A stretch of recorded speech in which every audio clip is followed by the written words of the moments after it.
तर आज मी बनवते अगरबत्ती स्टँड. त्याच्यासाठी मी घेतले मोल्डेड क्ले. तर दोन्ही कंपोनंट्स मी मिक्स करून घेतले मोल्डेड क्लेचे आणि समान 5 भाग करून घेतले. मला फुलासारखा आकार बनवायचा आहे. त्याच्यासाठी मी पेटल्स तयार करून घेतला आहे दाखवलेल्या पद्धतीने. त्या पेटल्स मी पेस्ट करून घेतल्या फेविकॉलच्या साहाय्याने. तशा त्या जोपर्यंत क्ले ओली असते तोपर्यंत त्या आपोआप होऊन जातात, पण तरी सेफ साईड म्हणून. त्याच्यानंतर एक खोलगट वाटी घेतली आहे, त्याच्यामध्ये पावडर टाकली जेणेकरून ती जी क्ले आहे ती वाटीला चिटकणार नाही, कारण तो शेप होल्ड केल्यानंतर आपल्याला ते वाटीतून काढायचे.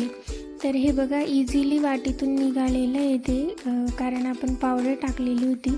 त्याच्यानंतर मी ॲक्रेलिक ब्लॅक पेंट केला आहे, वरून शिमरी सिल्वर कलरची पॉलिश दिलेली आहे. तर रेडी आपला अगरबत्ती स्टँड. तुम्हाला कसा वाटला मला कॉमेंट सेक्शनमध्ये सांगायला अजिबात विसरू नका.